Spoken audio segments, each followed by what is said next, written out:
Hi, besties. Welcome to the podcast where we're all friends because we love all things Bravo, pop culture, and can't stop talking Having about so much fun. Okay, good. Yes. Bravo should be fun. I'm Caitlin Marshall, your host here at Besties by Bravo. Allegedly allegations, where we're in a safe space to gossip, share our thoughts, and opinions. That girl's a liar. That girl's a liar. About the Bravo celebrities, shows, and celebs we love, hate, and that's when love Chef to goes, hate. Oh, suddenly now you're so religious?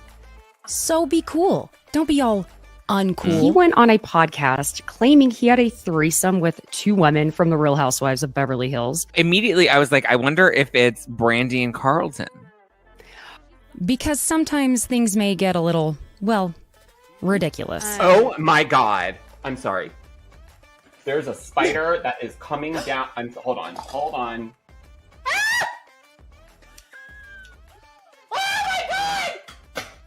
Oh my God!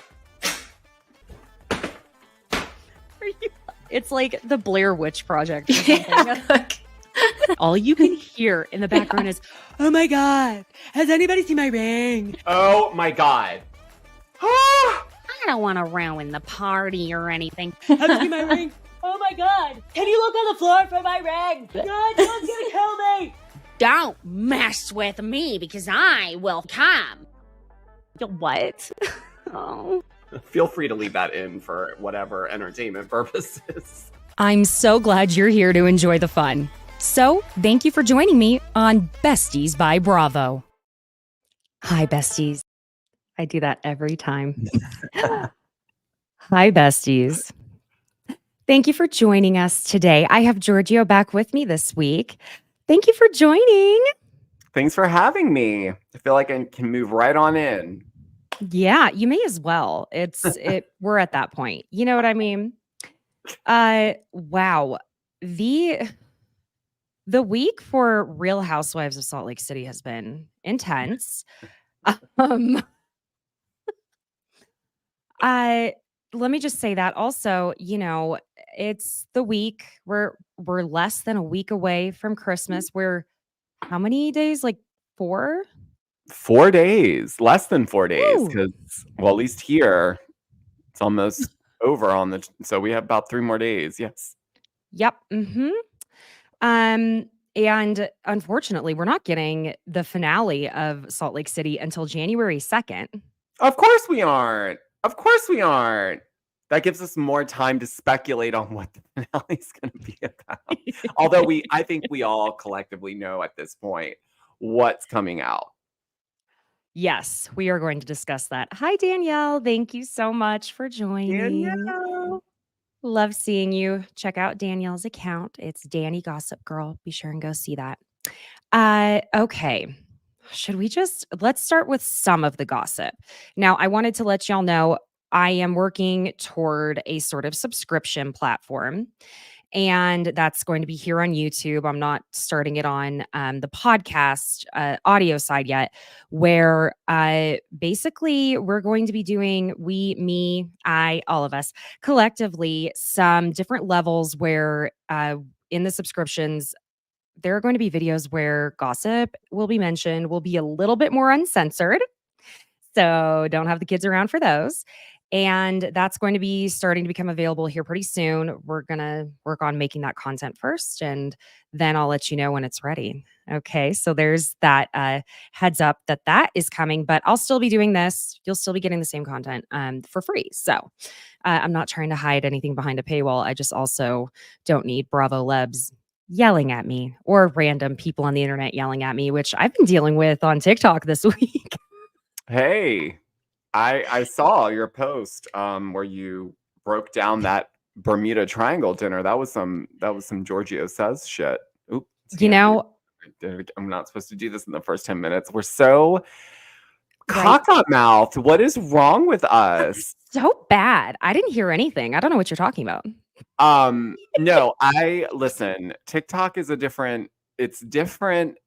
So it's interesting because Instagram, I will get a lot of like, yes. And then on TikTok, it'll be the same video. It's like, how dare you? Like today, I got a DM and a comment from someone because in my recap for Beverly Hills, I said I was shocked as well to know that Denise only charges $7 for a bundle of photos. Because in my mind, Denise Richards is not just a random influencer girl that just started an OF page. She's Denise effing Richards. Hello. Yes. If she wanted to charge $49.99 a month and then charge $10 to unlock messages and photos, I'd be like, yeah, go for it. You deserve every penny of that $49.99 plus the $10 to unlock bundles of photos and messages. $7? You're worth more than that, Denise Richards. That's all you're saying. Know your worth. Another SWOF person was in the comments and then felt the need to send me a message to also let me know, like, my comment around that was putting down SWs and people who do this because I said that she devalued herself by charging $7. It's about strategy and you clearly don't get it. And I'm like, you're right, I don't. But this is the still feel the time same way. to announce it, but starting. No, I'm joking. Could you imagine? No, absolutely not. I would not be good at that anyway. Like I would never be able to pose and do. I just don't. You know what it is? If it was for something specific and maybe it was more on the risque side, maybe. But for me to just be getting dressed up oh my gosh, I'm going to put a bar of soap in my mouth or I'm going to cut my tongue out. I just wouldn't be able to do it. I wouldn't. I would suck at it. People would just be like wasting their money. Yeah. And neither of us are knocking it. We're both just saying like, we know our strengths and that would not be one of them. No, I would not be good at it. And everyone would be disappointed. Well, speaking of Beverly Hills, I saw you did a video on this.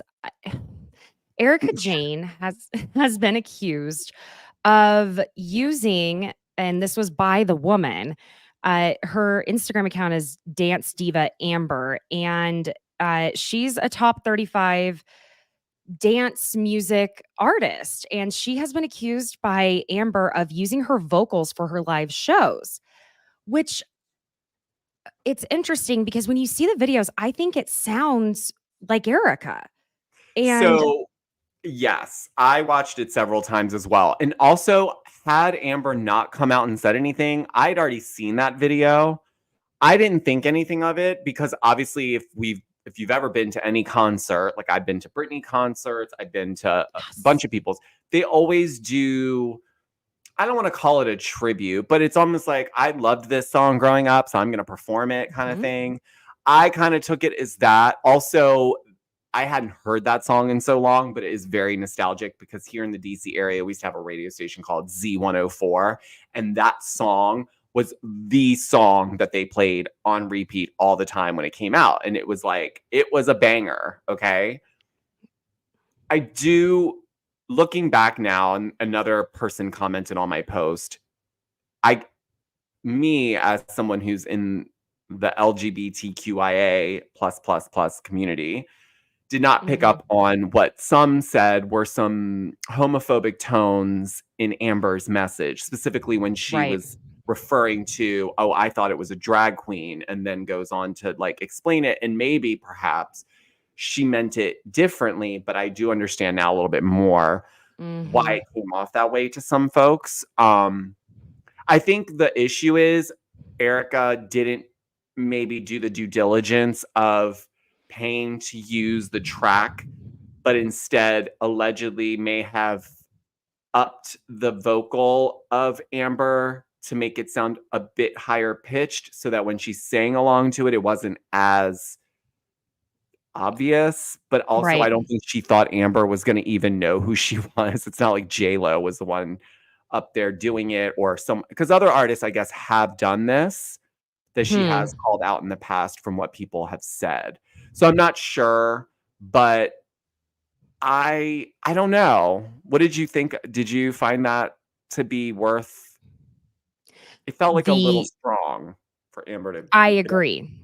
I I mean, she agree. didn't sell an album with that song on it as it. Like, if she did something that was like, if she made a music video for the song and lip sync to it and then put it out and monetize it, then I would be like, yeah, that's not. But Uh-huh. she's doing a show, and it's In not a live Vegas. show. It's a live show. Come on. Right. I thought it was pretty intense of her to come in on her. I agree with everything you're saying. There's so much to the music industry that I obviously am not privy to, but I was kind of like, what is she talking about? This sounds like Erika singing. And I mean, it wasn't Holy Night, but I mean, look, I think Erika. I don't think anyone was I don't think nobody was trying to get over on Amber here. I don't feel like no. that was the intent. I really think this was a song that Erika loved, and she wanted to perform it as part of a tribute. It's not a tribute. Should she have, in my opinion, if I were her, should she have gone in and recorded the vocals on the music and they could have auto-tuned it and then she lip synced to that version? Yes. Now, looking back, that probably would have been the better solution. And maybe going forward, she will do that, knowing that people are watching.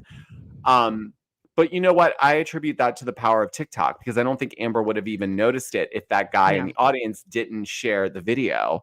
So it's interesting, really, because I don't think Instagram even picked up on it like that. It came from TikTok because the video was shared from this guy's page. So I don't know. I think it's being blown a little bit out of proportion. Exactly. Thank you. That's the way I felt. Another thing was that Rachel Levis released the extended trailer for her Rachel Goes Rogue podcast. So I did a TikTok video on it because, I received feedback from a lot of people that they were absolutely not interested in listening to her podcast. So I thought, you know what? I'm going to do the Lord's work. There's that Oklahoma for you. And I went ahead and listened. When I was listening to it, I want to make this clear. I'm not trying to be mean, okay? Because people think I'm making fun of her, but I'm just prefacing that. It was difficult to listen to when I was trying to make my notes on it, and she had difficulty kind of landing the plane. And the thing with that is that you and I both know what it's like to edit a podcast, and I can only imagine how many silences and pauses and ahs were edited out just to get that. I can be long-winded, all right? I'm not. Let me tell you something. I am a ranter. I will take you from here to there and back to square, and you won't even know what the hell we're talking about by the time we get back home. So I'm not knocking her on that. And also, when you're new to podcasting, you don't really understand the importance of not doing the ums and the or the long pauses, because sometimes you don't remember what your next point was going to be. So you're going to edit it out. But like sometimes if someone else is your editor, God bless them, because they're like, did you mean to pause this long?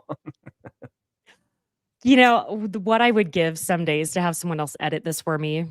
I just want you to know that, my friend. I would love it so much. I would be podcasting all day, every day if someone else could edit this and just send me the final episode to post. I don't even need you to post it. Just cut it up for me. Do it for me. Do my hair, do my makeup, and then just edit. With DMs from people that are like, "Hi, love to help you edit your pod." But it's like, okay, well, Georgio says LLC is not. We're not ready to expand the team yet outside of oneself. Yeah, Besties by Bravo Limited. Yeah, I would love to. We'll get there. We're going to get there. That's our manifestation for 2024. That's what we've been working towards in 2023. So, well, I'll tell you basically the gist of what was on this extended trailer. So they released a video trailer on Instagram, and the way they cut it up, I felt like they were trying to get us to think that when Rachel says in this video, I was going, does he even love me if he could move on so quickly? At first, because and I know people are going to be like, well, I immediately thought of James, but I did not. I immediately thought of Sandoval because, he had just done the podcast with Two Teas in a Pod. And he was saying like how he was in love with her. And at that time during the affair and shortly after and all of that. So I was like, what? This doesn't even make sense. So I went and listened. She's also living in LA again, which, hey, that's brave, babe. Listen, I went through a whole thing myself in high school that wasn't like this because I did not have an affair with my best friend's boyfriend or any of my friends' boyfriends. So don't worry about that. But where no, I know I seem like the type, don't I? Oh, no, I just I thought we know. all did that at one point. Oops. Oopsies, my bad. And I had to like switch high schools and like the bullying was so bad. And I know what it's like to have to put on that brave face and just go ahead and go for it and going back to the scene of the crime. My God, hey, kudos to you, honey.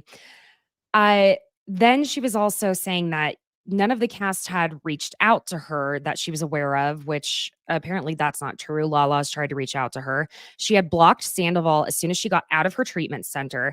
And she says basically, what we all were saying whenever he wished her happy birthday, like, why didn't he just DM me? And because he couldn't text her. But yeah, bro, you just wanted the attention, which lends into what he was saying about her on Two Teas in a Pod. How, basically, oh, well, if she's going to stay in the spotlight, why is she trying to stay in the public eye if she wants to heal and move on? Which I also wonder. But, bro, you're not helping. You're sitting there commenting at the time that we didn't even know she was actually going to follow through with this podcast. For all we knew, the post he put the comment on, she was at some like flower farm. So it was kind of like, leave her the hell alone, right? She also, this was the only time I was like, okay, aside from the DM comment and saying that it was hard for her when she started filming season 10 of Vanderpump Rules, coming straight off of that breakup with James and how, yeah, it was James she was talking about. He moved on from her 3 weeks after they broke up. Am I happy for James and Allie? Do I think they're a great match from what I can see? Yes, I'm not knocking their relationship whatsoever. What I would say is if I were in Rachel's position, I would have been like, dude, really? Did you ask me to marry you, sir?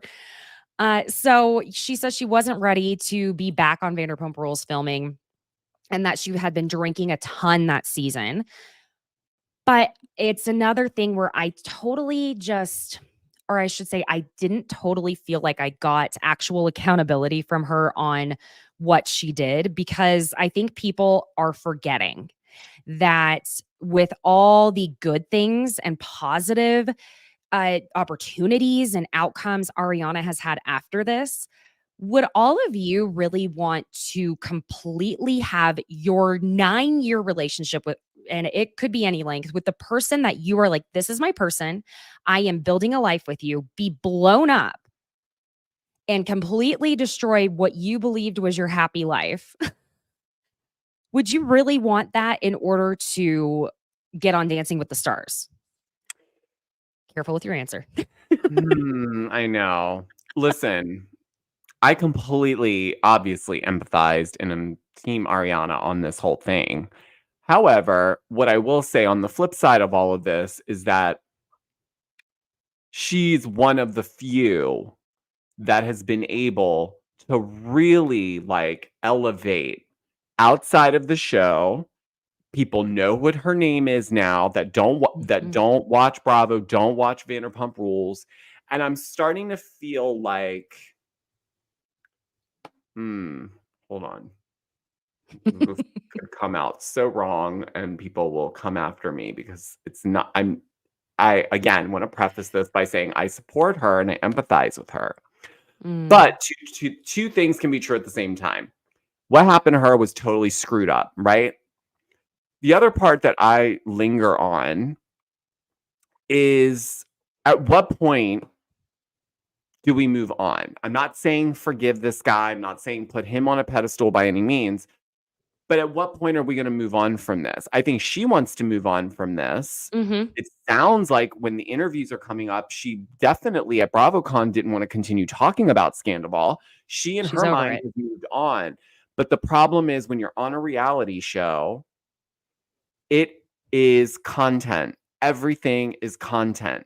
So you join a show like this knowing at one point you're going to be exposed for something, whether you did it or not.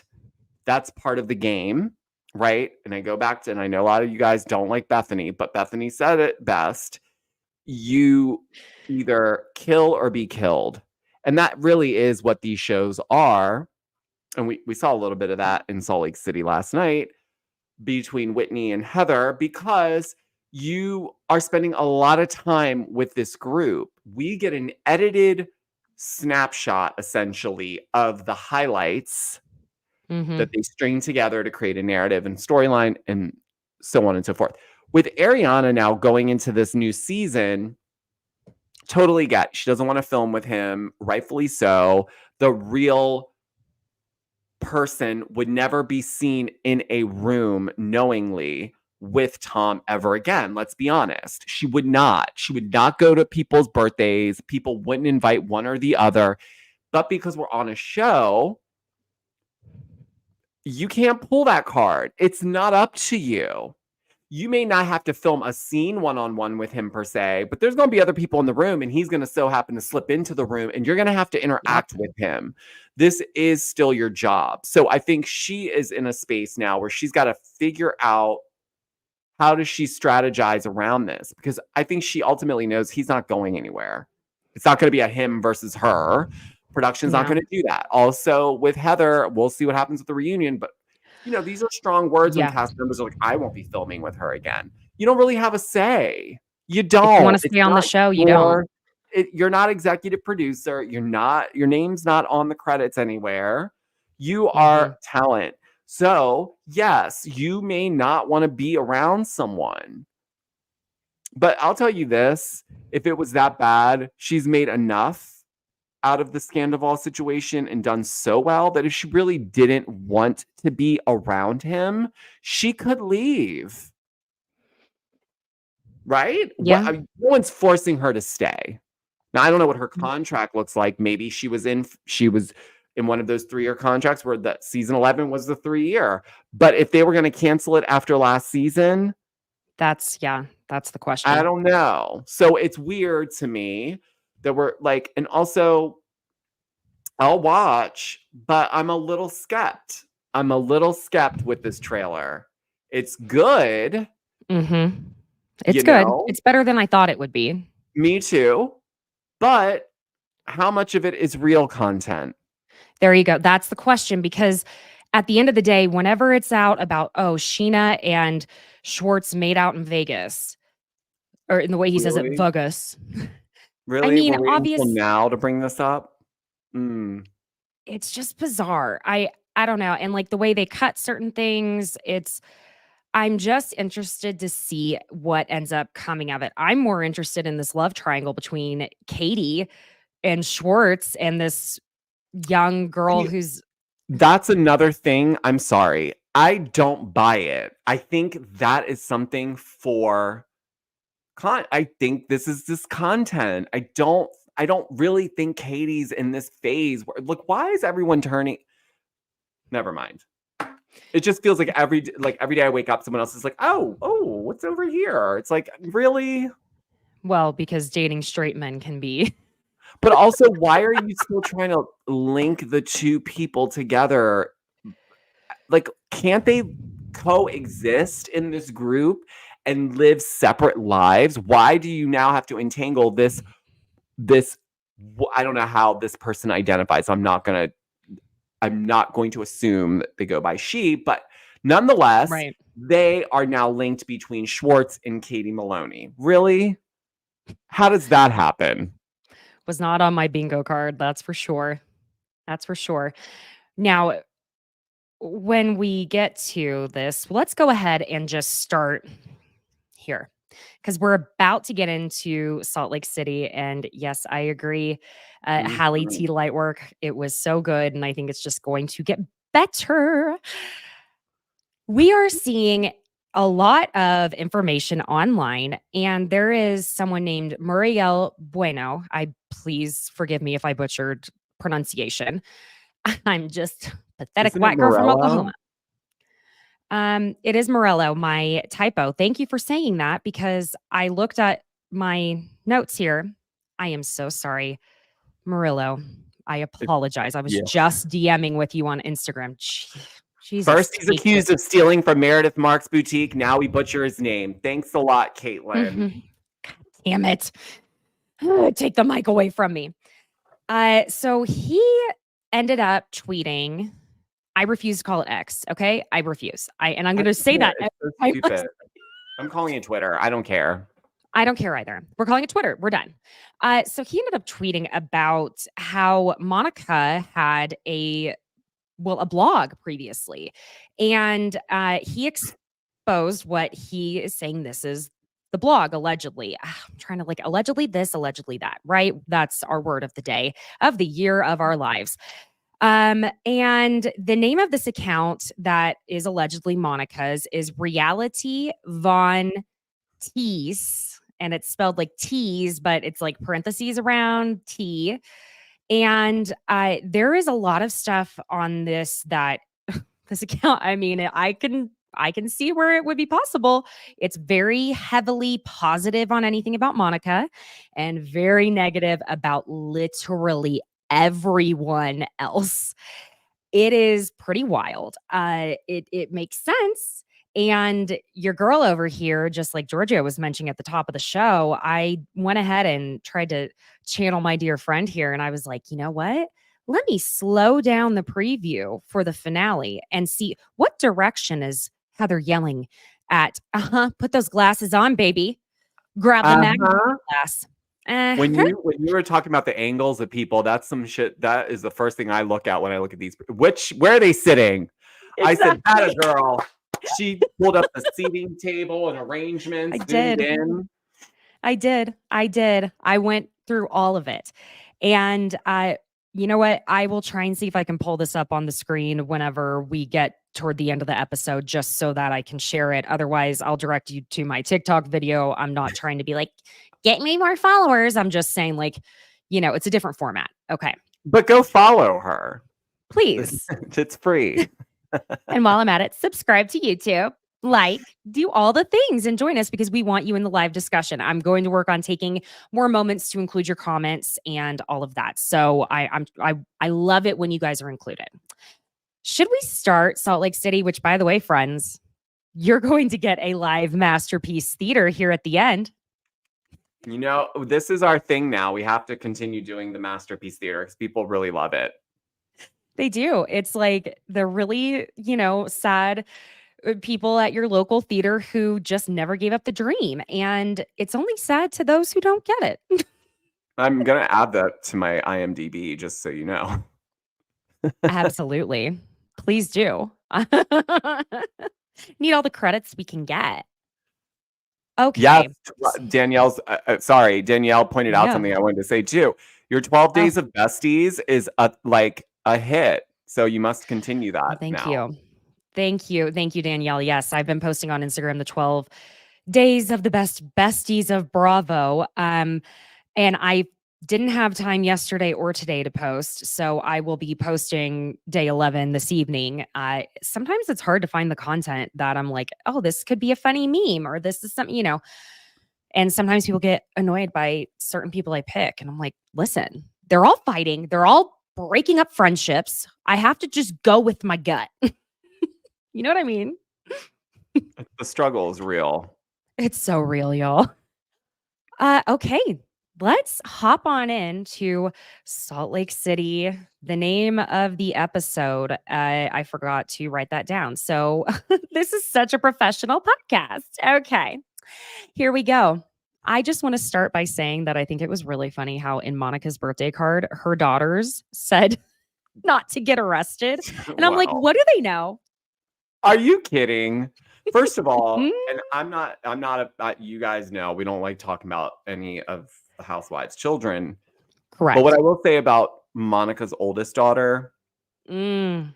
is that girl knows a lot. And you can tell by the way that she interacts with Monica, by the way that her body language, there's a lot of stuff there that I'm just gonna say I empathize with her With the Brie, most out yeah. of all of that bunch in that Monica family. Yeah, Brie is mama number 2. That's for sure. Which can happen when,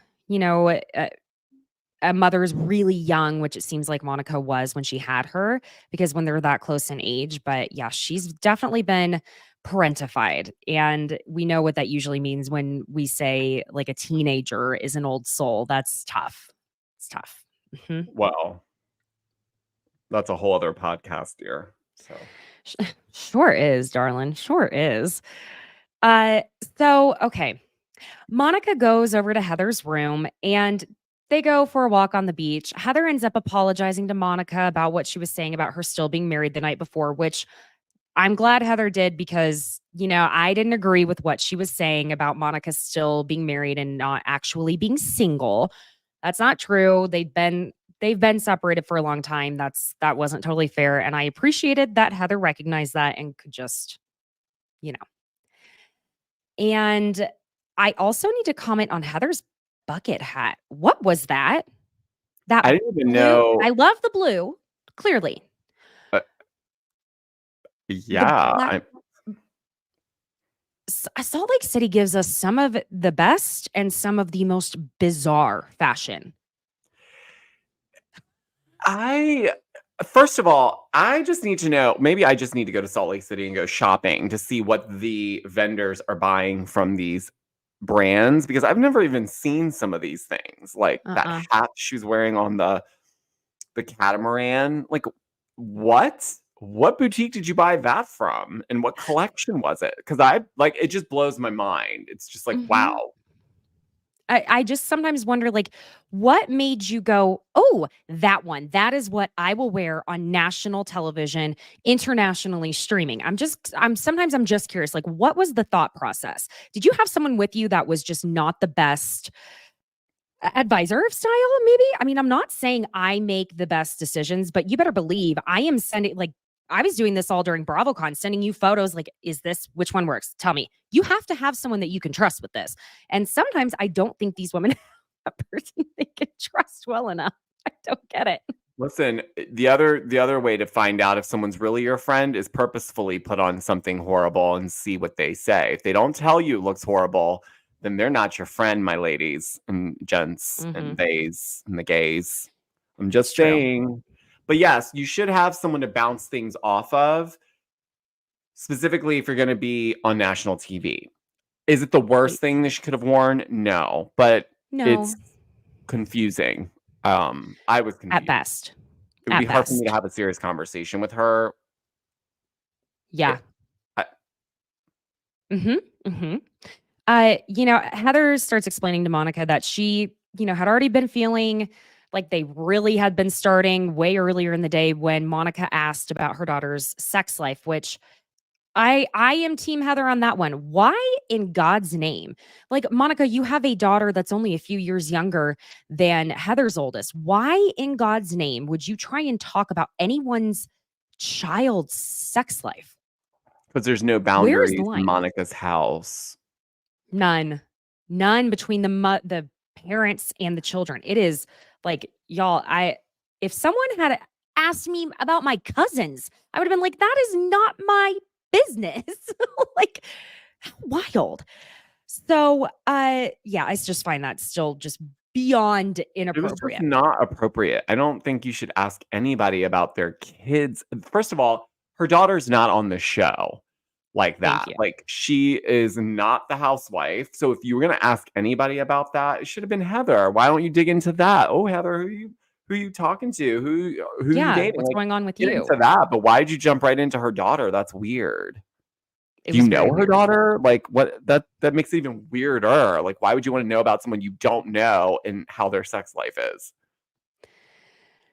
Some people in their morbid curiosity are just a little like sometimes you just got to let the curiosity stay in that bag. You know what I'm saying? It's not necessary. Now here was just the most breadcrumbs, the red herring, whatever you want to call it. When the entire conversation from the night before regarding Meredith and whether she sent these DMs allegedly or not is brought up, Heather is asking Monica, okay, what does your gut tell you? Do you actually think that Meredith is sending these DMs? And Monica specifically says this: I don't know. I didn't think she would ever do that. I really didn't. I mean, I didn't think any of you guys would do that. I didn't think any of you guys would ever effing do that. I mean, I would do that shit. Would you now? Would you now, Monica? Because Heather goes, girl, you would not. Don't say things like that. You've made a fake account and sent yourself DMs. Like she's just like, no way. And Monica goes, no, not myself. Mm-hmm. This was the And point. then This was this was the No. point where things were like, because I'll be honest, I knew it was obvious, but I was like, you know what? Meredith did that shit. She got either Brooks or Brooks' friend to, you know what I'm saying? I know it wasn't Meredith sitting at her phone being like, but when Monica said that and the way she was acting and her body language, I was like, what's going on here? I'm reading Also, something and it's you not a may book. be touching on this, but I said this in my video yesterday. Why do they keep flashing back to this scene that they clearly filmed with audio and everything else? Because we see them walking together, sitting at the restaurant, cheersing, Meredith and but Monica. we don't get any conversation from what that lunch. Maybe they didn't talk about that at that particular scene. That's what they decided to grab. However, they've done this twice and nothing. So I'm wondering if we're going to get some unseen footage at the reunion to try to back up someone's story. Probably Meredith's. Yep. Because at this point, after this episode, this was a total mystery movie situation where it was like, no, it's not the obvious person. It's not. I know everyone thinks it's this person. I know why everyone thinks it's this person. It's not. They took up some notes from Agatha Christie. It was like, shout out to the editors. Yes. What a fantastic editing job you guys have done. I mean that wholeheartedly as someone who appreciates the production value and editing that goes into creating these shows. What an amazing that season finale trailer. Are you kidding? If you did not watch these shows and you saw that, you'd be like, what is this? Is someone getting murdered? Like, does someone go missing? Well, and to speak to the editing, what Heather ends up saying in confessional immediately with this, where they put this confessional in, is Heather is saying, I don't think Angie is in the Greek mafia. This is not what that's about. This is about someone creating a fake social media account to spread lies and negative gossip about us. We have all been victims of even Meredith, and it's hurtful when a stranger trolls us, but to think that one of our friends would go so low to harm someone in our circle is the ultimate betrayal. It's devastating. She literally is telling you straight up there, that is what the finale is about. I think she shot that interview after the finale. Yes, sir. Because there was something in her. I don't know. Let me tell you something. The way that they've been trying to. Hats off to them. They really came out swinging with this season. I have to give mad props to Angie K. Because I know a lot of you guys did not like her, but sure enough, it turned around and now she is one of the fan favorites. And this whole Greek mafia thing, which by the way, I'm Greek, and it is a funny rumor because it's just so outlandish and like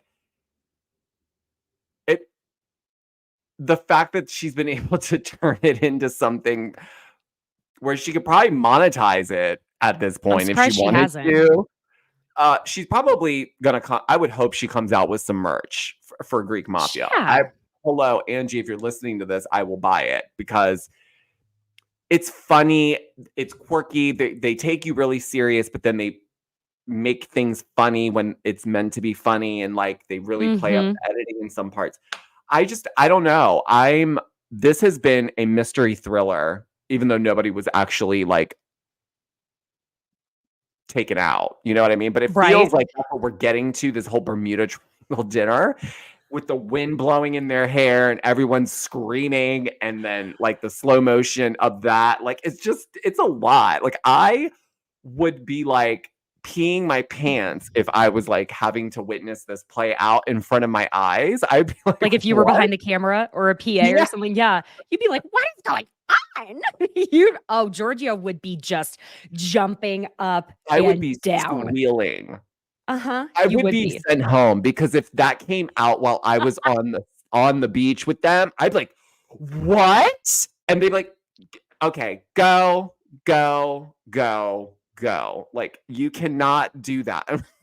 I just want you to understand. I see it all in my head of you just being like, forcing yourself to cover your mouth,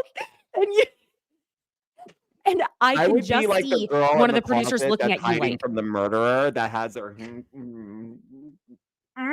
But you're like too excited. Like, oh my God. I don't know. This reunion is going to be that much better because I feel like it's not going to be about the stuff that we think it's going to be about.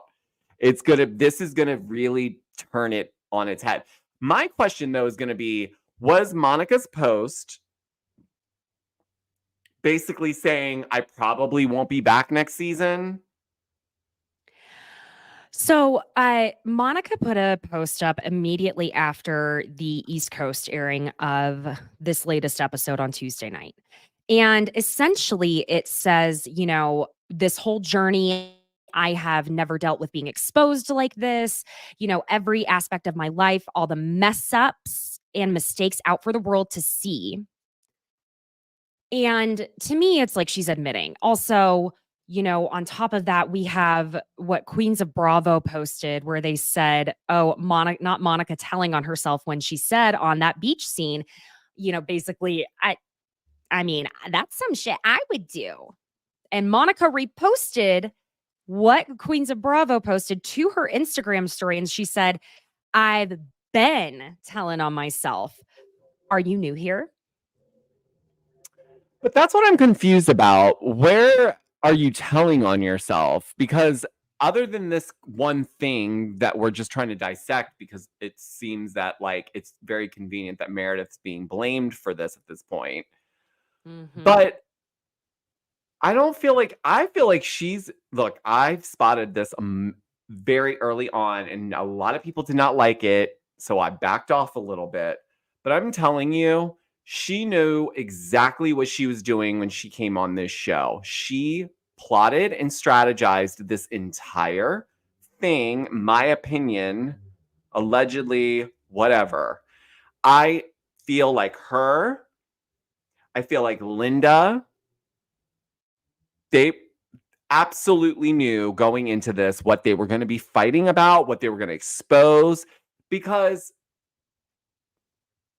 I can't explain the connection without giving away and they would be mad at me. But there's a direct correlation here and I see it quite often around me.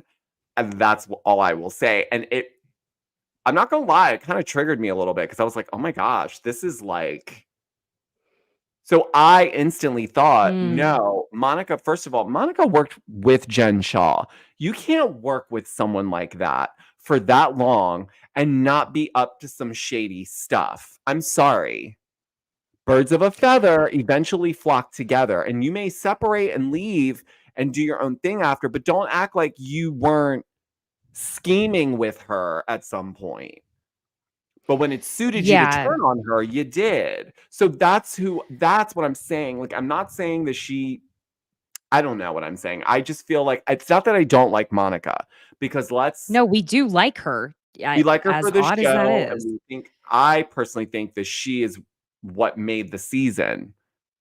Mm-hmm. Because what would have happened otherwise? Nothing. Mm-hmm. It would have just been another Salt Lake City season that they would have at the end had been like, all right, what are we going to do for next season? We got to turn this around. Like, Monica came in, was like, fine, I'm going to show you guys. I'm going to show you everything that I can do. And she pulled her stunts. Listen, when you've been trying to be an influencer for so long, hi, Monica. There you go. You're going to do whatever you need to do. And she was that close, being close to Jen being on the show. Now that Jen's out of the picture, she's like, oh, I can fill the role. I can be just enough Jen to spark up these ladies and throw them And she for has. a loop. And she has. I'll give her that. She has definitely turned the franchise around. But where does it go? Like I said earlier in the season, where do you go next season? Are we going to trust Monica next season? Are we going to believe her if, in fact, these things are true and this is what comes out?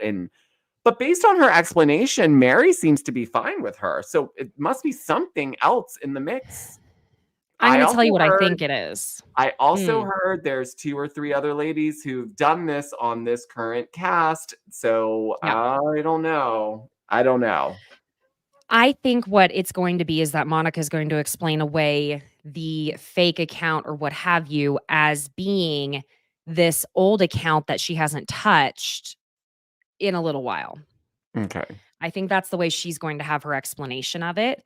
That's just my guess on my part. All I want to say right now though is Whitney's nipples were the like 8th cast member the entire goddamn episode. I'm sorry. I barely even really paid attention to what she was saying when she was playing tennis. I was like, "Oh my god." And it kept like popping out all episode. Yeah, I know. I was like, wow. Okay. I mean, also, sorry, do you not feel that you're not all in? Like, I think I would know if part of my nip was like halfway out. I would feel it. Right? You feel it. It's not like breeze. It's a different sensation than if it was just your chest. So it's like is she doing it on like is she just that like oblivious? Oh, I mean, she might be. And sorry, y'all, I see I'm like having some connectivity issues with my Wi-Fi. It should be okay now. If you saw us freeze for a second. That's why if I went quiet for a moment and looked confused, that's why. Of course, that's me just on it at any given moment. I'm very good at looking confused. Frequently, I glitch out all the time. Yeah, personally. So we just ended up finding out that Whitney read Heather's book, and we already knew that. And she says that she tells Angie her issue with Heather is about the boudoir shoot that Heather spoke about. Now, don't worry, friends. I bought Bad Mormon and I found the exact excerpt, and I will also be reading the vast majority of what is said in that excerpt toward the end of the episode because I'm trying not to jump all over the place too much. The boats. Another thing. Oh my God, Monica, dry shaving your legs. Do you know what? If I did that to my legs, Monica, dry shaving red her bumps legs all over the place. Red bumps. No, I would look like I had chicken pox. It would not be cute. They'd be like, put those stems away. Oh my gosh. First of all, no shame. Like, do what you got to do. But like, I would not be that comfortable on a Sprinter van in Bermuda with ladies that, let's be honest, I'm not really that close to y'all. I'm not throwing my leg up in the air and taking my Bic and going up and down on my legs dry. Like, no, get up earlier, ma'am. Yeah, You're on a TV show. This is not like, we're not taking the kids to school in the morning and you're just like, You know, I Also, get like- that. You know, you like I see guys in the morning when they're driving to work and they shave. Oh my God. When they're like, fine, women do their makeup in the car, which guys stop doing that. It's so dangerous. But I get it. I don't judge. I get it. Just try to be as safe as possible. But like, really? Well, I love how she's like trying to insinuate that Angie's in the Greek mafia when bitch has a razor in her purse. Like, Well, listen, you know, well, again, that's a whole other podcast. that it is. Hi, Irene. Thank you for joining. Hi, Irene. Oh, yes. And one more. I missed someone up here, way up here. Thank y'all for Yeah. the comments. Oh, and Hi, Adam. Adam- Thank you for joining. And Oh, Adam's yes. also Join the said that drama you hit class. 500 on YouTube. So congrats to you, We babes. We did. Keep Halfway on to subscribing, friends. 1,000. Yeah, we're getting there. We're getting there. Okay, so the girls get on the boat, excuse me, the catamaran. Because Lisa's like, this is such a cute boat, right? And Heather's like, I mean, it's the catamaran, isn't it? Yeah. And Angie asks what a catamaran is, and Lisa goes, a catamaran? It's just like a super sick, strong boat. She's been hanging around her boys too much. 1,000%. Oh, it cracked me up. But the ladies were like heavily icing Meredith out. Big time. And of course, Whitney, the overexposed, exploited woman here, found the stripper pole and it had her hoo-ha up in the air within 10 minutes of being on the catamaran. I thought that was just the railing to the steps to go up that she was hanging off. That wasn't a pole. That was just like a metal bar that you hold on to when you go up the steps. Like, really? This is not even a pole. Was that what it was? Yes, that's why she couldn't get herself to go all the way around, because her dress would wrap around the, you know how it like curves? Like, it was just like, this isn't a stripper pole. We're in a catamaran. Like, they're not going to have stripper poles on here. Well, when you're Whitney, And I would have been like, can you anything is move a so stripper I can pole. go up the stairs, please? I can't hold the bar when you're hanging on it like this. Thanks. Dying. Oh my God. Heather goes to talk to Meredith, and they're basically just going back and forth about how Meredith got herself into this. And I guess, Meredith, she's just, when Meredith Marks is not happy, she is going to go off by herself, pout, wrap her arms around herself like, a widow waiting for her husband who sailed off to the Mediterranean to come home with that shawl wrapped around her. And,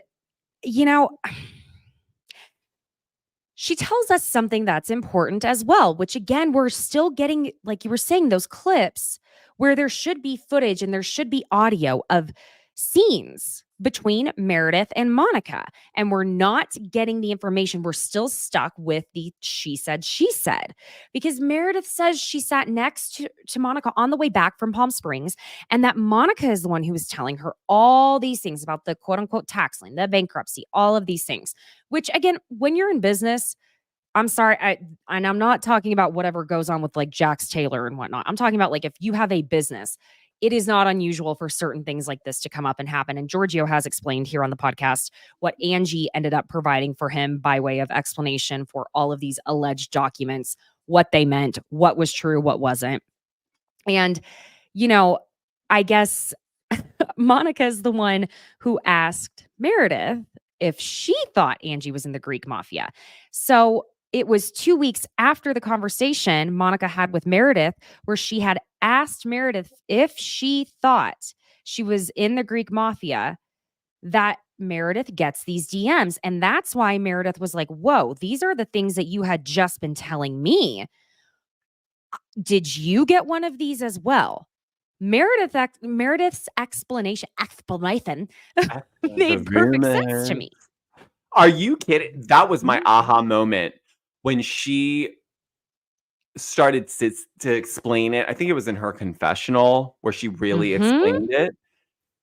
I was like, oh my God, that makes so much more sense, because it's like, because I'm like putting myself in there. Like, if I was just hanging out with you, let's say, and you told me, oh, sorry, Zach, you're the first person that came to my mind, but you're like, Zach Peter and all these rumors. And you told me all these rumors. Then I got home and I open my phone and there's a random DM that has the same exact information.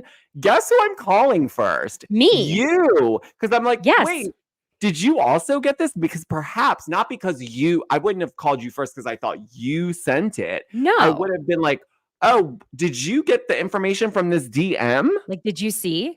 You and I send stuff like that to each other all the time. All Where the I'm like, oh my time. God, wait, Did we you were see just talking about this? this. Did you get this too? Like, did Mhm. this person send it? So when she said it and explained it that way, I was like, Monica's she's good at telling the truth in a twisted way where you can't really call her a liar. But it's skilled. I'm LD taught her well, I think. And for I think sure. it's hard because I spent a lot of time believing Monica about a lot of things. And again, I want to make it clear, I love her as a housewife. I do. I think she's a fantastic addition to the show. And it Mhm. may sound like we don't like a lot of people. Like, for example, our episode we did on part 2 of the dinner party from hell on Beverly Hills, I got a 1-star review on iTunes because they said, I tuned in and they were just bashing Kyle Richards. And I was like, we were? Oh, for God's sake. I thought we said we liked her, but we don't agree with some of the things she's doing No, and we saying. like her. I Okay. don't like the way she's acting. Listen, here's See, a PSA for everyone because People we need to misunderstand. I need to get this off my chest because it's for the life of me. If you guys ever look back on any of my content, there's some posts where I'm sticking up for Kyle. There's some posts where I call it like I see it. And yes, it's these people that are so glued to the one housewife that can do no wrong, and they find a window to excuse behaviors that you wouldn't be okay with if they were happening to you, by the way. Okay? Let's be honest. But that's really upsetting to hear. Yeah, it was because I looked at it and I went, oh, great. Because sometimes I'll get one where it's like, oh, she just went on some ugly political rant. I'm like, did I? Maybe. I don't know. I forget. But, Also, it's your podcast. You can do whatever you want. So, well, that too. That's kind of what I ended up saying later on. But, I think we always are trying to preface like, there are very few of these housewives that we would say, no, I really just can't stand this person because we, for the most part, don't personally know all of them. But I just want to really make sure it's clear. Even when we are hard on people, does not mean we don't like them. Okay? Just making that clear. yes, and for everyone that said that I was horrible to the Salt Lake City ladies for their reunion looks, wouldn't you know that a lot of them have a great sense of humor, baby? Because Angie came into my comment section and played along and had fun and said, well, I'll be expecting my tip when I see you. So you see, like, we're not coming, like, to me, bashing would be if I picked on one housewife every single time and found fault in every little thing or called her out, that's fine. And there are some creators that do that. We are not those creators. And if you really are our audience, you know that we're not. So true. Thank you for listening to our TED Talk, our PSA, our explanation. It's election time. No, I'm kidding. Yeah, right. Vote for me. So Meredith ends up talking with Monica. Monica's like really wanting to eat her taco first, which, girl, I can relate. Let me get my taco. Don't come in between me and a taco. And all this stuff's going on. I would be like, cocktail, cocktail, cocktail. Oh my God, I would be so stressed out. No, first of all, I wouldn't be able to eat on a boat that's moving because I would get nauseous. So that's fine. Come talk to me all you want. But that was another deflection point for me. You really weren't interested in having the taco. You didn't want to have the conversation with Meredith because you knew Meredith was about to be like, now wait a second. You're not about to have me out here looking crazy like this. You were the one that was bringing all these things up to begin with. Right. Well, and that also, it very much explains why Meredith was so calm receiving all the accusations, because Meredith knows the truth is going to come out. She knows. And I know it's one of those things where, like, if you know you did not do something, You are going to go one way or the other. You're going to be like, are you out of your fucking mind? Or you're going to do what Meredith did. And I remember when I was watching the scene of them in that cave, I just kept saying out loud, like, keep it together, Meredith. Don't lose it. Keep calm. And then it kept going. And I was like, okay, now you're too calm. Too calm, Meredith. Get a little annoyed. Do I something. really thought she was smacked off something and she just didn't realize they were yelling at her for a while. She was just like, what? Oh, you're yelling at me? No, I didn't do it. What? No. It's like, hello. Is anybody home? Good. Well, and then basically it's just brought up that by Monica that they were actually just sitting there Googling about the Greek mafia together. And Monica is saying all of this as loudly as she can.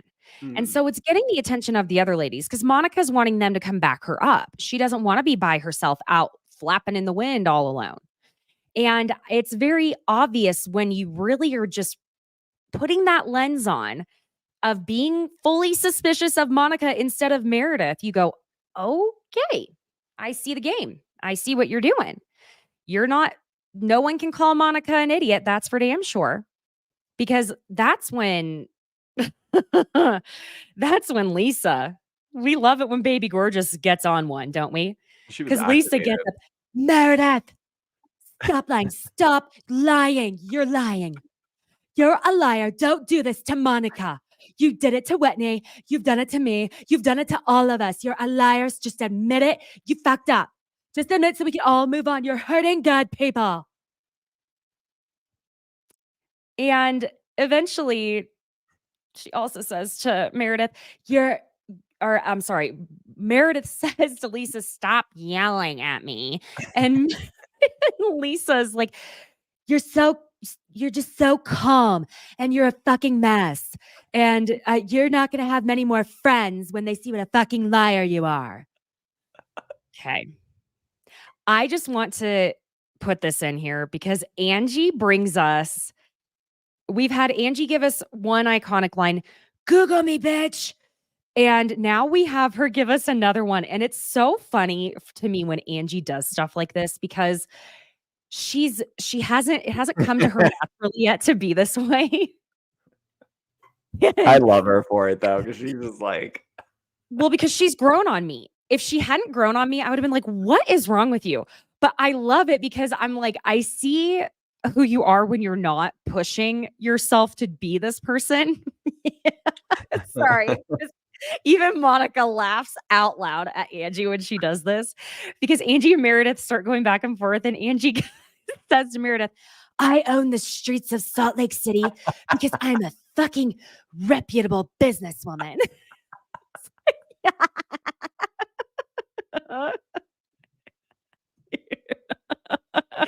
Yes, again, Angie. I would not be able to be on production during these moments because I would have screamed, I would have cackled. They would have had to re-say those lines because they would not have been able to edit my audio out because I would have been geeking out the entire time on that catamaran. Are you joking me?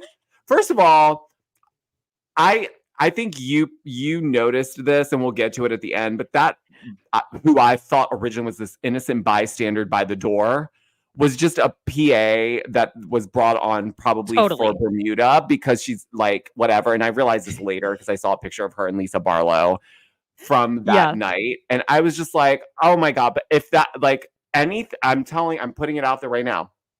If anyone needs filler seats, someone wants to slam a door into my chair or throw a drink that coincidentally hits me, I'm fine with it. I will sign the waiver up front. No issue. Just use my footage, please. That's all I ask. And let me use it on even ask for residuals on my platforms. Not at all. I won't push it. I won't. I don't care. Stream it in Australia. Put me on the back of a bus with the glass like hitting I don't care. If it's the ugliest photo that you can screenshot and that's what's used. Ratings, baby. It's an honor and a privilege. Oh man. So this is when Whitney takes the opportunity to chime in because Whitney Rose just can't help herself. I believe Monica because I participated in rumors, gossip, shitty behavior with Meredith last year. So I believe Monica because I see the pattern. I'm going to tell you what, there's nothing I love more than an angry Meredith Marks. Okay? Oh, I love it. it's I love it. scary, man. You know, because it takes her a Because lot to get all like revved up like that. You know, she's very like it. We were in like what was that? Palm Springs, Meredith, almost. we were almost there.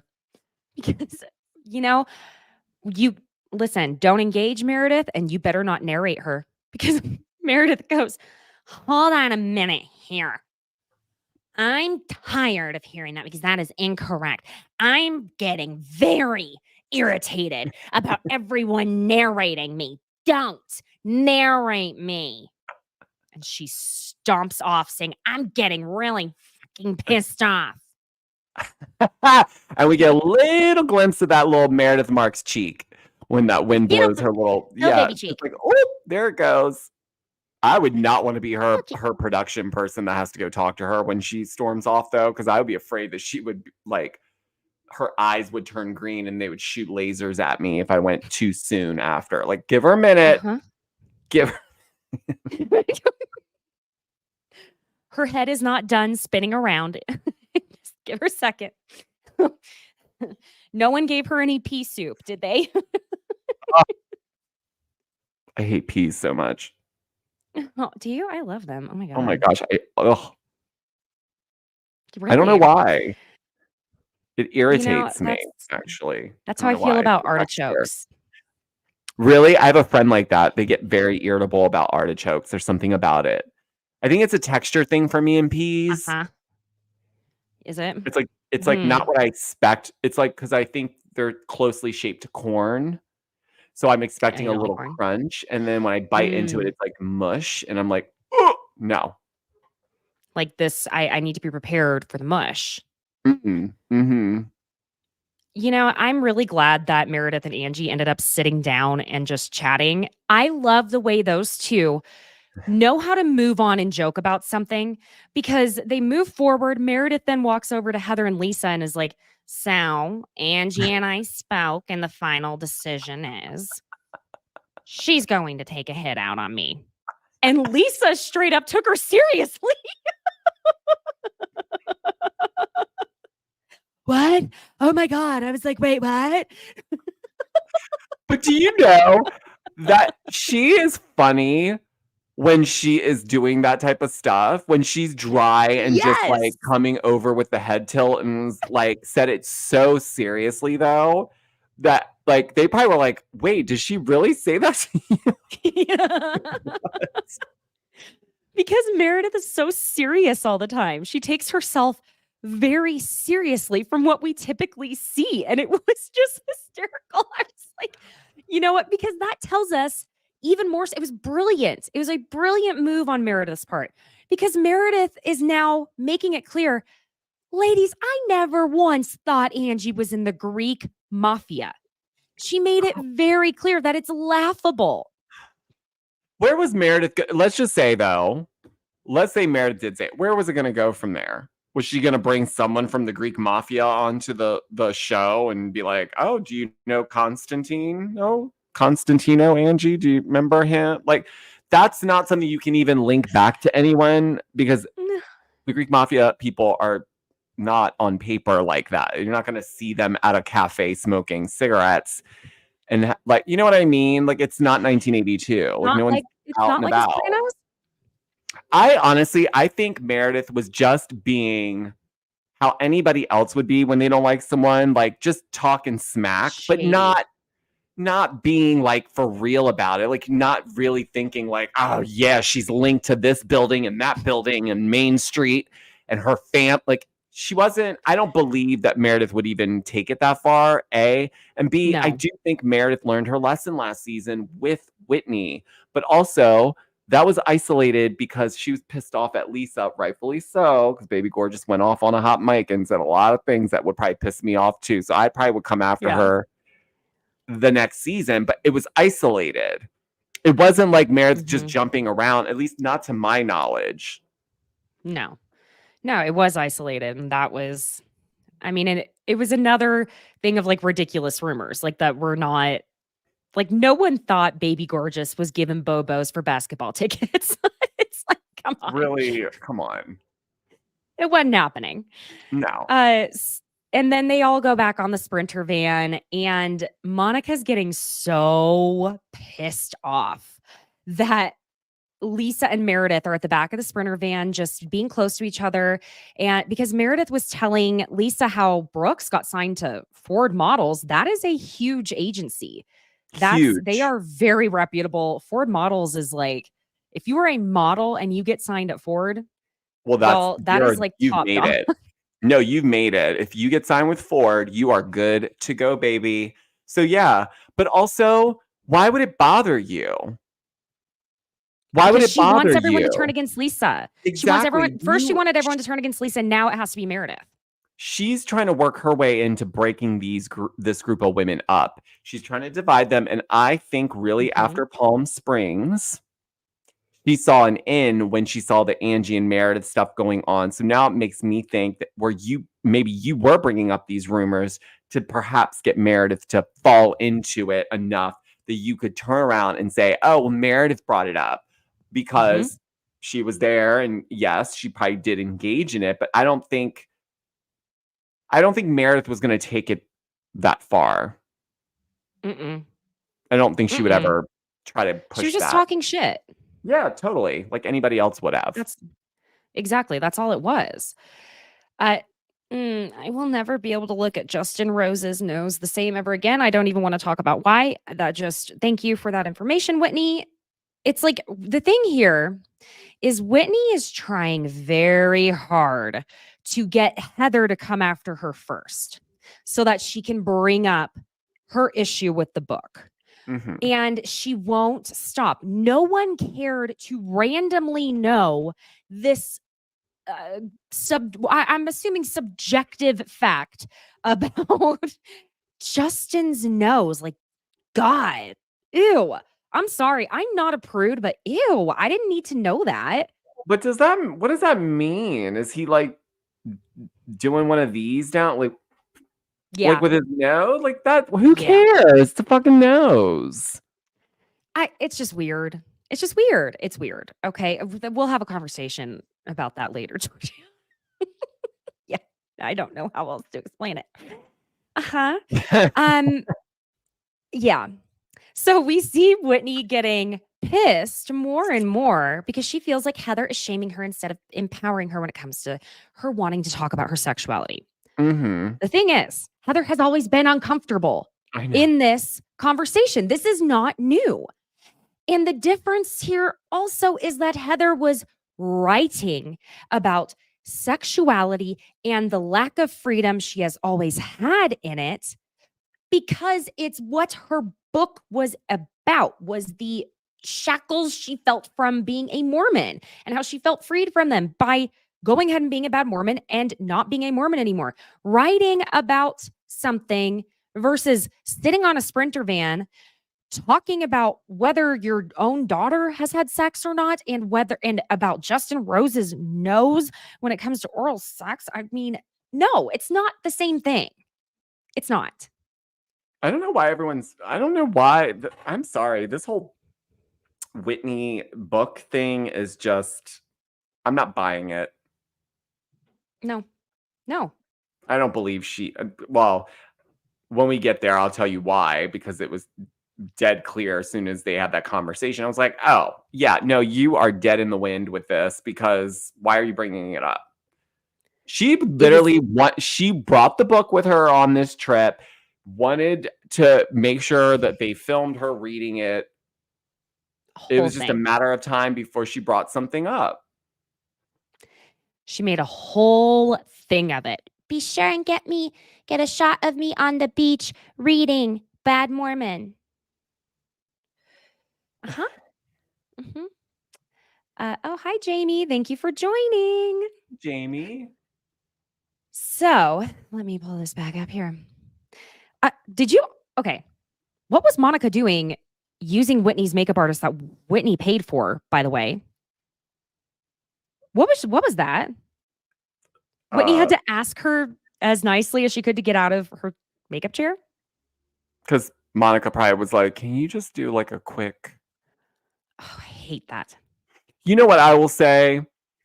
I think it could have been Whitney was like being nice because it was Monica's birthday and was like, oh yeah, no, you can get you can use him for glam, sure. Because at this point, no one's thinking what we're about to find out. So yeah, I would have probably done the same thing. Just like we see Lisa Barlow have a change of heart with Monica where she's defending her. Like, imagine that. Like, this is what we're talking about. Like, this is what I'm saying. She is a master manipulator. Great housewife, but she's a master manipulator. She can twist them words around and get you to feel sorry for her by the end of an episode, because it's happened to me, where I'm like, oh, damn, that sucks. I feel bad for her. But then you're like, well, wait a second. Hold on here.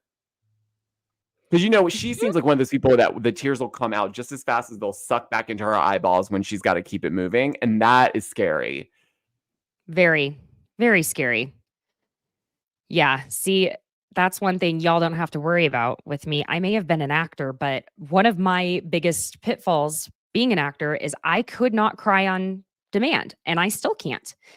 If you see me tearing up, it is I am fighting for my life to keep those things from coming out. We don't cry. So that being said, there are some people who have that, or they don't, or they learn it really young. Okay. I just want you to be aware of that. So they go to dinner. Okay. God bless Heather and that Bell's palsy she had. My God, that's like, oh my God. Just had to. I know. Seriously, that literally gave me a panic. I was like, oh my gosh, that is horrible.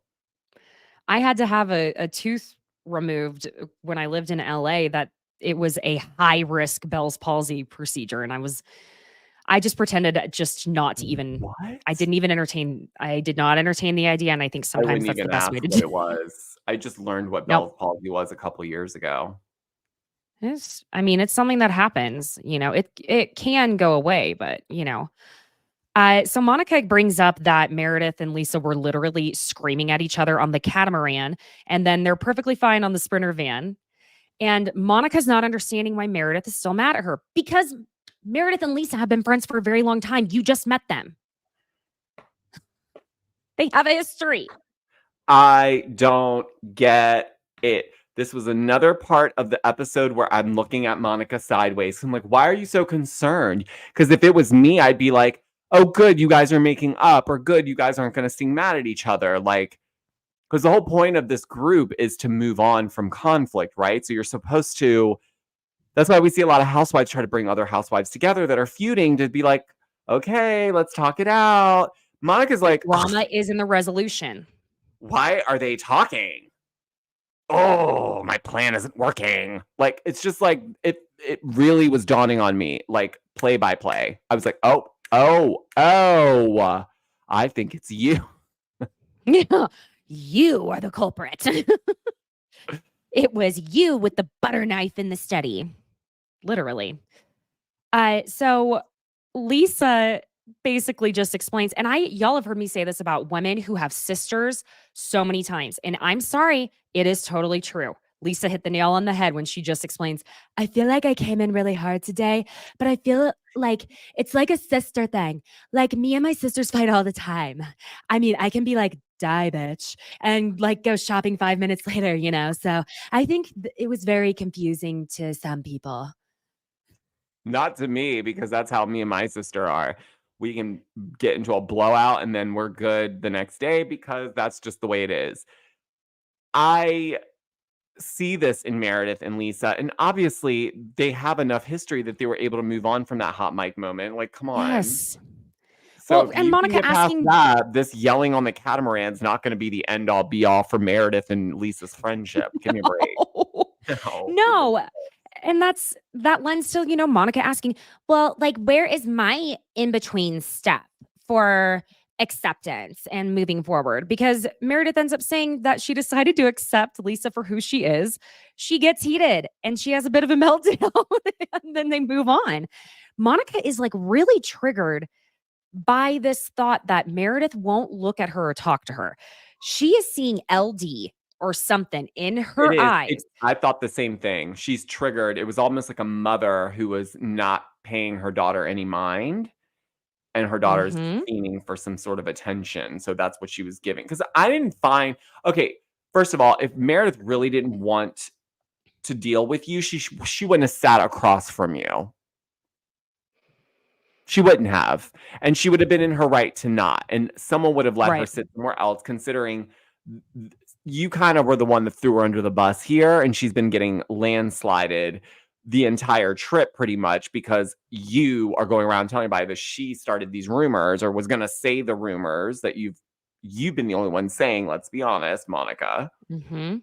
about Angie's husband, bringing up the Greek mafia. Then you coincidentally get this DM with all the paperwork around Angie's like bankruptcy lien, which is not true, or it's been Right. embellished to a point to make it look like they have nothing when that's not really the case.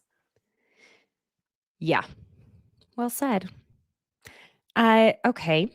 We are going to go to the bar next, but I'm just going to bring up some of y'all's comments because, like I said, I like to include you in this and I love it when you join. So, Adam said that Giorgio made the best Denise in our dinner Thank party you. from Hell Part 2. Thank you. You're welcome. Uh-huh. Yes. Danielle said IKEA sells better bucket hats than the one. Imagine that. Mm-hmm. Mm-hmm. And thanks, Irene. Really likes this community. We love you being in the community too. I love Oh that my little, gosh. I think that's a cat symbol that Irene added to her. Oh, I it really is. How love that. cute. That's fancy. And Jamie Lee said she had nightmares about Justin's nose last night. Yes, I fully agree. Is that a thing? Do women prefer a nice nose for that purpose? Is that something that comes up? I've never heard that.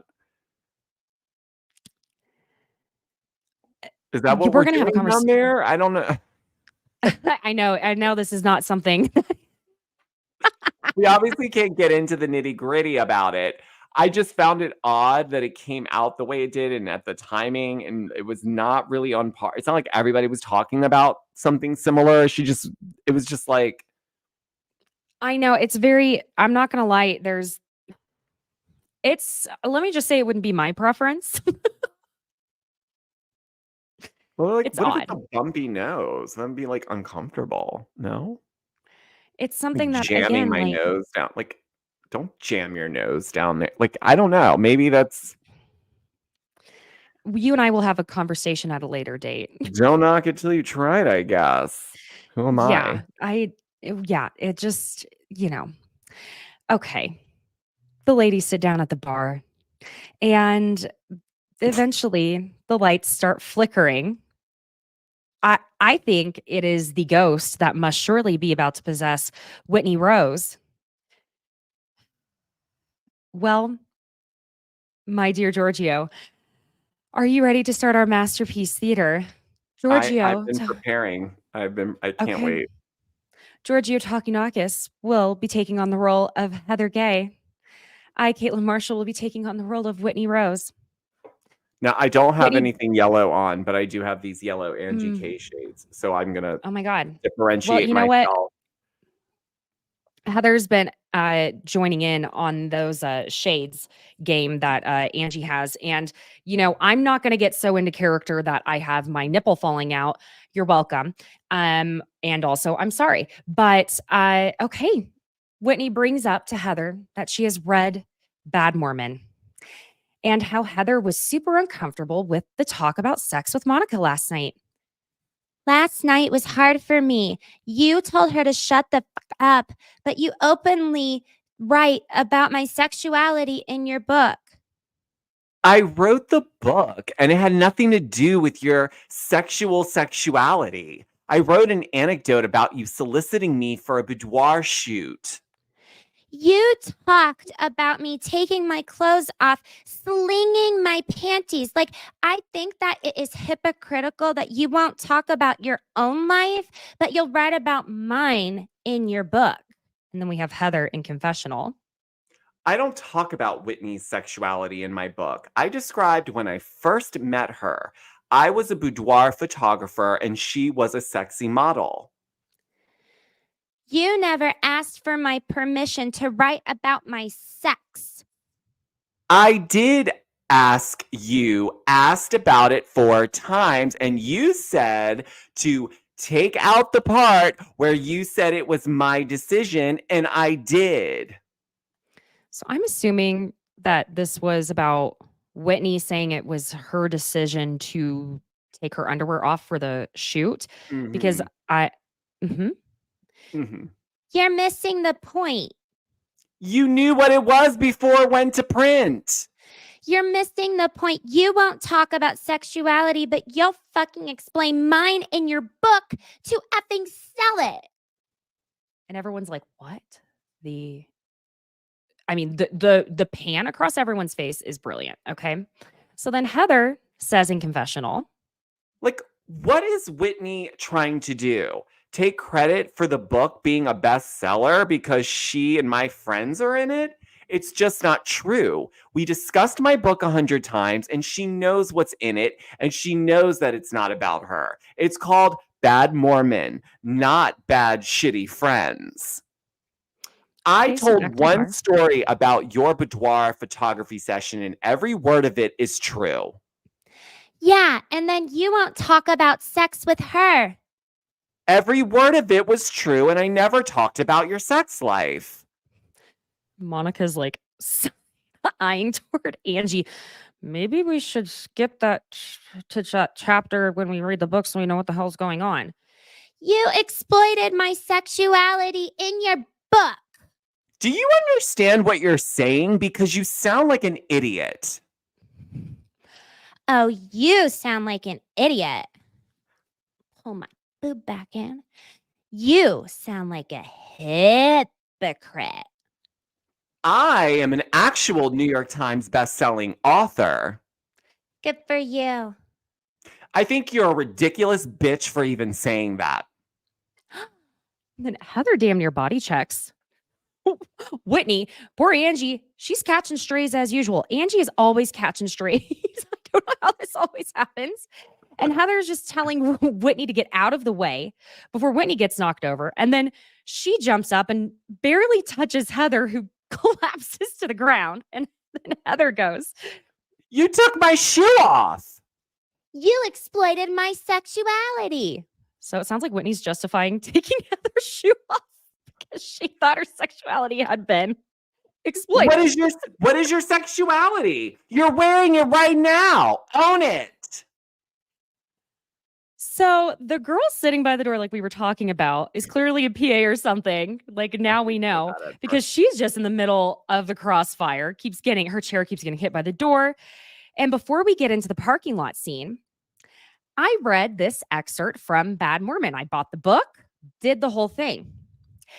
Whitney saying that she thought, by the way, that the thong that went with her pirate costume on was it last week's episode? Yes. Was that last week? Oh my God, yes. Time is relative at the moment. Excuse me. That went with her pirate costume was an eye patch, was so clearly a nod to what was written in the book, y'all. If you haven't read it, oh my God, Whitney was trying to bait Heather. She didn't actually think, I'm telling you this right now, that thong was an eye patch. She did not. Because this is one of the parts in this excerpt from Bad Mormon by Heather Gay. And this is regarding the boudoir shoot that Heather did for Whitney. I suggested she wear the black gauzy nightgown that swept romantically to the floor and opened in front all the way to the waist. I took note that the matching panties were microscopic and dangled off the hanger like a tiny pirate's eye patch.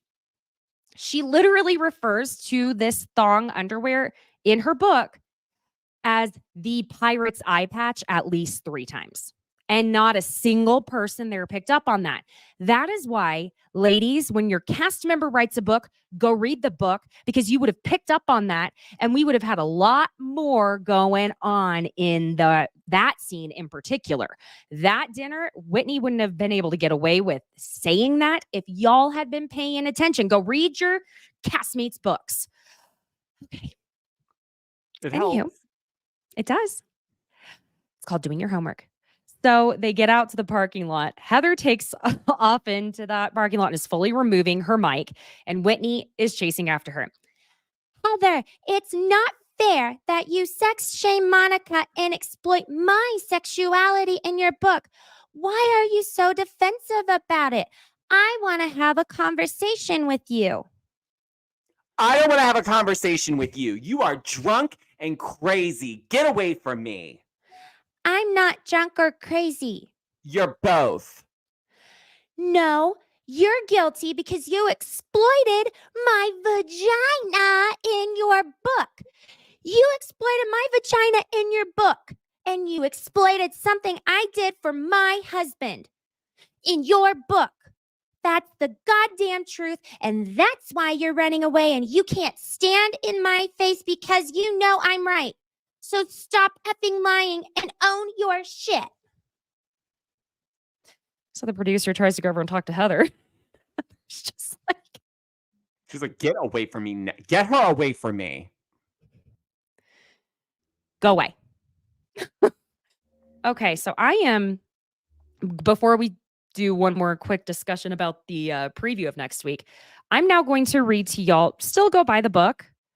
It has wonderful reviews that are not just all Housewife fan reviews. Okay, so here's basically the meat of what Heather wrote about Whitney and Bad Mormon. Heather not only ends up calling Whitney a natural model, but she compares the experience of shooting her to Jack drawing Rose, like one of his French girls in Titanic, because she found Whitney so inspiring as a model. Okay, so here's some of what Heather wrote. She was a natural model. Playful and sexy, sweet and seductive. I could not take the photos fast enough. I had the music in me. We went outside in the floaty black nightgown to get some natural wind and golden light. Whitney shone. There wasn't a second of cajoling or negotiating for a good shot. She was down for anything and everything and flipped through expert poses the way I flipped through Instagram filters. In a town full of beauties and beasts, there is only one wild rose, and she was blooming. Then later she wrote, she reached down. This is going to sound like I'm about to read like a dirty book. I'm not. Oh my God. Okay. I'm turning red now. Sorry, getting embarrassed. She reached down and slowly removed her pirate patch panties. Ahoy, matey. Something about Whitney's pantyless attire was strangely familiar. I had seen this once before, and she ends up saying Whitney was full Winnie the Pooh, as in a shirt and no underwear. Okay, that was really the worst of it. I don't see this as exploitation. In fact, this is exactly who Whitney wanted to be introduced to us as from the beginning of the Real Housewives of Salt Lake City. She wanted us seeing her on the stripper pole. She wanted us seeing how sexy she is. And may I remind you that Miss Exploited Whitney is the one who actually put she and her husband's sexual exploits on camera that caused him to be fired. Oh, I lost you.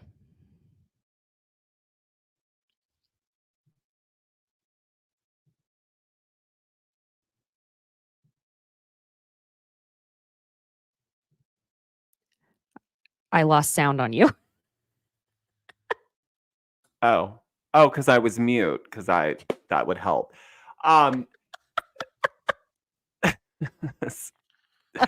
Meredith did it. Listen, Whitney lost her argument here because Heather shut her down in the bar when she said, you told me to take this one part of the story out, and I did, meaning I ran this whole thing by you ahead of time, And now you're trying to act like I'm exploiting? No, that's why I think Heather was so infuriated, because I think she also realized that Whitney was trying to play for the camera to try to make Heather look bad. And she didn't have anything this whole trip. She was kind of sitting on the sidelines, and this was her moment, and she tried to take it. And that's why I think Heather shut it down so aggressively, because it was like, no, you are just trying to make me look bad for the sake of making me look bad when you already know that this passage was in the book because I ran it by you and edited it to your liking. Come on. Are you serious? It was a reach. It was. And we all knew, like, because we were like, how could Heather have exploited Whitney's vagina in her book? How could she have exploited it any more than you have by being on the show for 4 seasons? How? There you go, right there. Something that was interesting too. So for next week, we've pretty much cleared that it's solved. What's coming, okay? Because the direction in which Heather is yelling at the person that she's yelling, the Deceit, true timeline, everything to prove that you are a fucking bully. it would have either had to have been at Monica or Whitney, the direction she is yelling, because they are sitting catty corner to the right of her. That is the direction. I got a bird's eye view. Just look at the TikTok video. I am so sorry. I'm just going to have to tell you that because you guys have to watch it because it's a full breakdown. She zooms in from the top, from the side, to the clip, to the everything. It all lines up. And what's interesting too is I'm going to, post another TikTok video on it, but Murilo Bueno, who I was speaking of at the beginning of the episode, he left a comment that said bullseye, just was a bullseye emoji. And I went, So it seems like something was fairly spot on in my assessment of what was said about what's going to happen with Monica. And I think, He also posted, he was being really funny. He posted this video of Monica when she was dancing in the video. I guess it was for the Shaw Squad. Did you see it? Where she's she like had doing blonde hair. Yeah. This was when she was blonde hair Monica. When she was working for Jen Shaw, because she had the t-shirt that said Shaw Squad or something like that. And I was just like, oh my gosh, this guy probably has so much on her. I have been talking with him a little bit, and I'm learning a few things. I just don't want to say anything without I want to make sure he's cool with anything being said. I'm not trying to withhold information. But that could be also now again, I'm not making any promises to anyone because we are live. And so now it's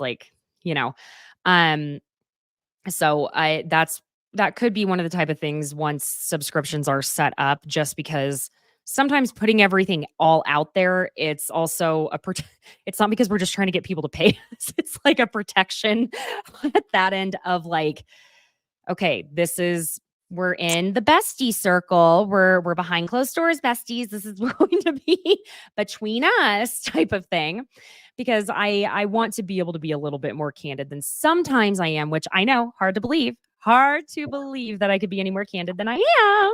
Same with Georgio, but believe me, we can. Oh, we can. We hold back sometimes. Yeah, we do, just to, keep from getting yelled at on the internet, because sometimes there are just some days I don't feel like it. You know what I mean? I've been yelled at by a 2-year-old all day. I don't need to be yelled at some more by someone who acts like a 2-year-old. Okay, there was my rant. Georgio is going to be revamping and starting up his podcast again. Taking a break is really the better, just because it's the holidays. Okay, I'm still trying to decide if I'm taking a break or not next week. I don't even know what we're going to have content-wise. Probably more than we even need. I don't think we're not getting any new episodes next week, are we? I have to double check that. Y'all keep an eye. Next week, well, you and I, what could be really fun for us to do the Ultimate Girls Trip Roni. That would be really fun to do with you. You and I would have a lot of fun with that one. That I haven't even dug into that, if I'm honest, because I that's one of those ones I need to binge one after the other. I can't let it just.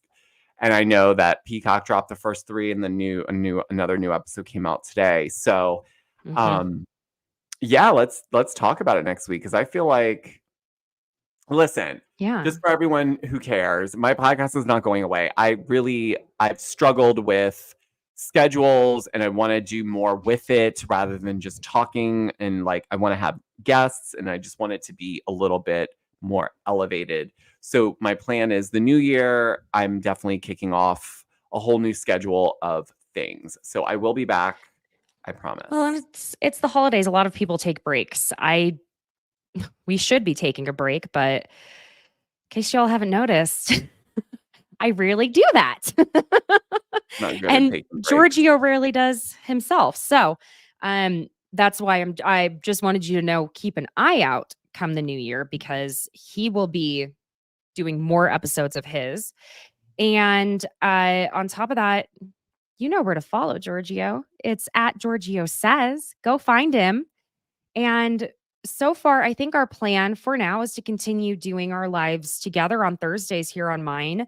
Every Thursday, 3:30 p.m. Eastern Standard, because it's also just fun for us. We just like to like sit and catch up and talk shit, and we just love that y'all enjoy watching and listening to us do it. So We're not alone. we would have been doing it anyway. Not alone. We're not.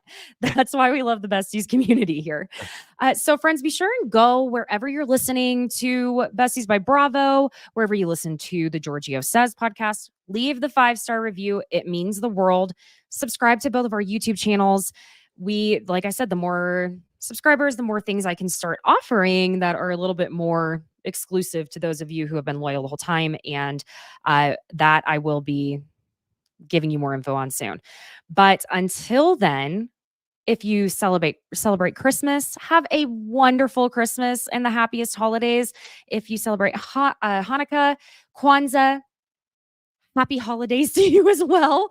And my goodness, we'll see you after these holidays are over next week. Yes, we will. All right, my friends. Happy holidays, guys. Bye. Bye.